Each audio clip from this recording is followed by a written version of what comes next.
At the recent Australia and Thailand Integrated Asia Conference held here in Bangkok, we thought we'd talk about cross-border trade, cross-border associations, and what does it all mean. We had the opportunity to meet with Rohini Kapadat, who is the Director of Cross-Border Business at Baker Tilly in Melbourne. Thank you very much for joining us. Pleasure to be here. Now, when we talk about cross-border business, I guess when we think about that in Australia, we don't even think about cross-state business. Cross-border business for you and what you advise your clients is what? What does it encompass? Well, there's an inbound component of that and an outbound. So let's talk about outbound first. Please. It's about Australian companies that understand the opportunities offered by the remarkable rise of Asia and then wishing to expand their operations. And it's also about leveraging strengths. So an Australian automotive organization, for example, understands as well that the strengths for manufacturing capacity lie elsewhere in Asia. So it's about really helping our clients move to new Asian markets depending upon what they require and where those capabilities exist. From an inbound perspective, it's also about facilitating inward investment and helping Asian companies come in, identify companies that they might wish to collaborate with, enter into joint ventures with, acquire, etc. So we do quite a bit of this corporate finance, M&A kind of work as well. So if we talk about Australia and we talk about the motor vehicle industry, the auto industry, as far as Thailand is concerned, there's an understanding because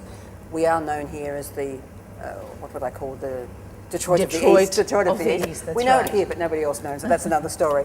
But so that, in a way, might be an easy sell because the main manufacturers are here. But how do you get Australians to really understand there's 600 million people in this whole area of Asia, that in Thailand alone there's 66 million, there's all these different businesses here. How do you get them to have the mindset to try something different? Yes. I think that is exactly the challenge that the white paper has tried to grapple with. So the white paper initiative that was you would have seen the launch by the of Australian it government, just a couple of Sundays ago. That's really aimed at helping build awareness of the size and scale of this opportunity that the rise of Asia presents, and it's really now mobilizing and engaging Australians and Australian businesses to start to engage with Asia.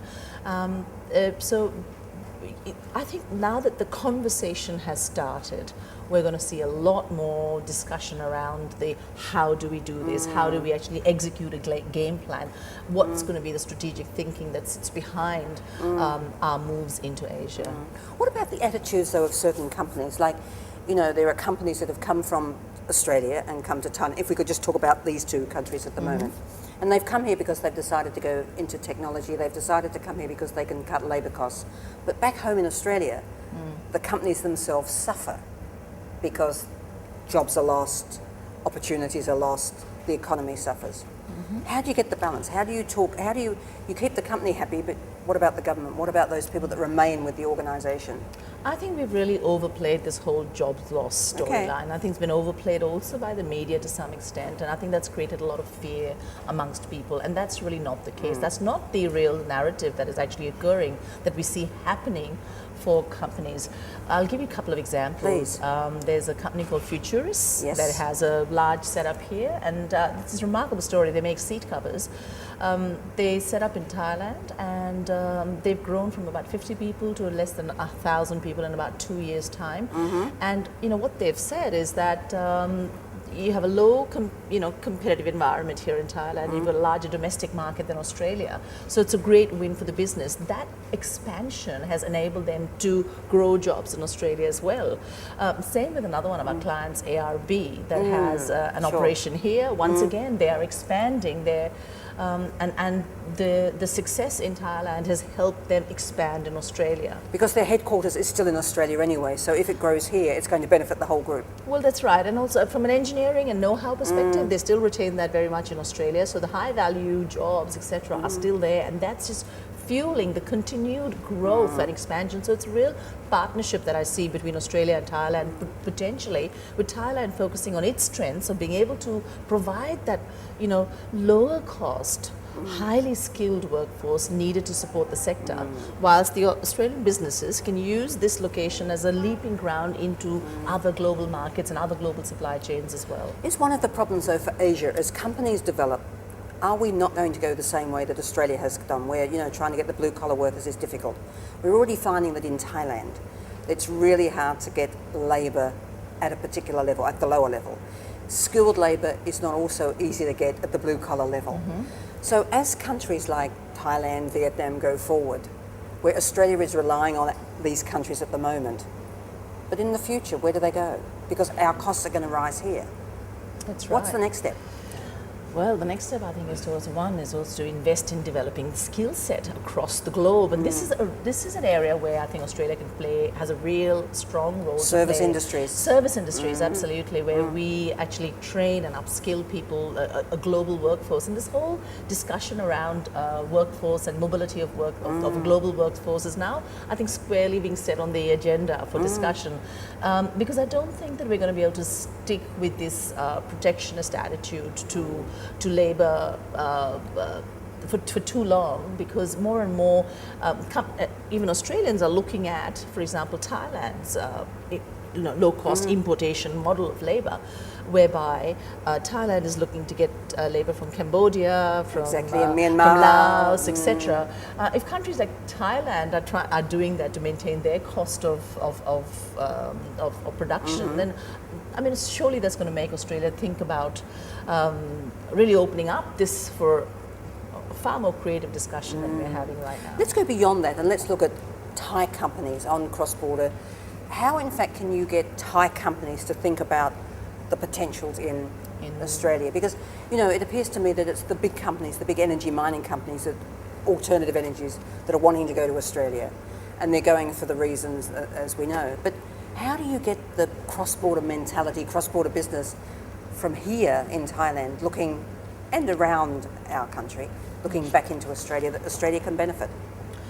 Well, we saw these examples, as you said, about the larger companies, and let's take the example of Midpol that has invested the sugar in company, the sugar company that has invested in Australia, and you look at also how they've executed that journey, the intensive amount of knowledge transfer that occurs, again going back to the people-to-people links that supports a company of that nature actually doing what it has done. There's going to be more companies doing that, and I feel that also in the education sector there's probably going to be more cross-border engagement. What about the, again, at the conference this morning, I just heard somebody say, it was 18 years ago that the bridge, the Friendship Bridge was built, and we expected great things from that Australia invested so much money. I was quite surprised at that, because we invested money on a bridge for whatever reason, but when we look at the potential into Laos, not beyond Laos, the market is so small. Why is it that we invest money and then we have just such huge expectations without looking about the big picture about what we need to achieve? That's right. Actually, we did talk about that in the conference presentation today, about this whole concept of having the attitude of giving to Asia and to give almost unconditionally, as you would in a friendship. And that's why this is about friendship between countries. This is about Australia starting to recognize that its place in the future does rest in Asia. So we need to come into this relationship really with bringing our capacities to the table that we genuinely can bring, and really giving to the region to enable its success, because our success lies in the success of the region. So we're in this together, and I think I did make a big point of that, about the trust, the friendships, the relationships, collaboration, and the collaborative attitudes that really it would appear in the past, Rahina, that what's happened is it's like, we'll build a bridge, this is like a project, but around it, which is the people to people, the networking, everything that's so strong in making business go well. The ecosystem, really, exactly, isn't it? Never happened. Perhaps because, in my mind. Sure, and I think that's probably because of the priority was not there, or that the focus was did not quite exist in Asia. Didn't see the big picture about what we could do. We were probably a bit more focused towards Europe and the US, and that is the big shift that is occurring. I think this is a historical point in time. Is it happening? It is well and truly slow. Happening. It's actually now, ever since the launch of the white paper, frankly, I think it's Couple of really weeks, though. accelerated in pace. And AEC, does Australia understand the real benefits of AEC? We don't hear always, by the way. That's a tough one in terms of whether they understand the benefits of yeah. AEC. I think they've first got to really get their head around the 10 member countries, which countries they are. I think from a geographical perspective, just, you know, I think the broader Australian population really needs to kind of understand and be able to visualize Asia on a map and understand where every country is positioned. And so I think we're at a very basic level of understanding. Again, I'm talking from a broader population perspective, not from the perspective of the large number of businesses, the professionals, the service industries that have been engaging with Asia and have a deep level of skill set. I mean, we have a whole large number of cross-border specialists in Australia. You see them here, you see them living in countries like Singapore, Malaysia, etc. I think we've got a large cohort of ambassadors. So I'm not talking about them, I'm really talking about the wider population that hasn't had the benefit or the privilege of really engaging with Asia a lot. And so much to do, so many places to go, and lots of business opportunities. Indeed, an exciting time, I think, for Australia and Asia. Rennie, thank you very much for joining us. A pleasure. Thank you. Thank you for having me.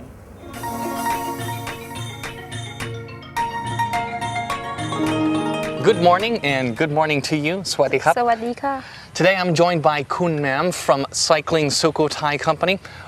You're going to show us, well, a view from Sukhothai from the seat of a bicycle, a nice leisurely way to take us around. How popular is it? How popular is for bicycle? Yeah, first is the Sukhothai Historical Park is quite big. If you use bicycle, you can enjoy with the temple, and then you can enjoy with the road. You can ride cycling, and also it's good for noise or pollution. This is very important because if you want to be eco-tourist, it's good use bicycle. How long would it take to actually tour around most of the sites? About half day. Yeah, if we start now and then we finish about in the noon. Yeah. A nice leisurely way to spend our day. And speaking of which, well, we should probably get started, so lead the way. Yeah.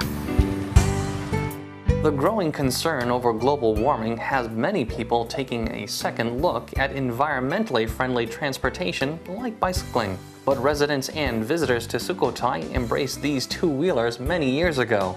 Getting around the sites may be a bit too far to hoof it on foot, but it is an ideal distance for bicycling. Here, they are easy to rent with many shops everywhere offering all shapes and sizes. Well, we've reached another stop along our bike tour here in ancient Sukhothai, and it's probably one of the most recognizable stops here in the park. What's behind us? Oh, that's a big temple. It's high 15 meters. We call Pha Ajana. Yeah, about 1 kilometer from the ancient city to go out from the city wall. And then you will see this temple. Now, inside the temple is a very, very classical Sukhothai style Buddha. Yeah, the Sukhothai style Buddha. We call this style sculpturing mala. What exactly makes a Buddha a Sukhothai style? You can see in a long ear. Yeah, long ear, curly hair. And top in the head have fame. It means smart man. It's like a fire. And also in the body like a male and female. And you can see Sukhothai style. It different Ayutthaya style or Chiang Mai style.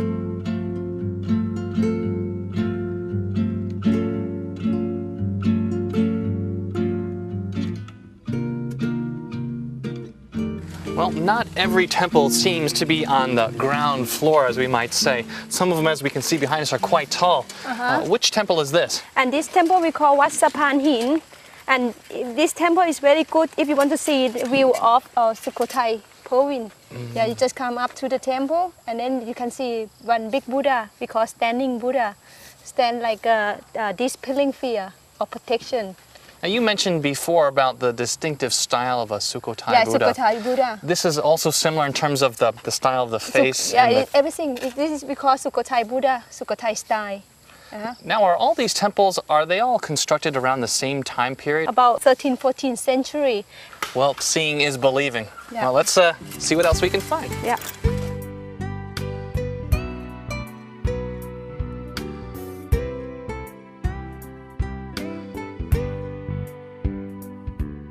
Well, we finally come to the end of our bike tour of Sukhothai, and we're actually ending on a beautiful spot here. What temple is this? And this temple we call Wat Sasi, or temple on island. They have big moat around the temple. And also this is very good point to see the sunset here. Because you can see it all reflected in the water, and we have the temple right in the foreground. Well, it's been great. We've only seen a fraction of the temples here in Sukhothai. So many more to see. For all of you at home, if you'd like to come here and visit and want a wonderful tour and a history lesson as well, may I thank Kun Mam from Cycling Sukhothai, and please contact her for all your touring needs. Thank you so much. It's been a pleasure. Thank Khop kun khap. you.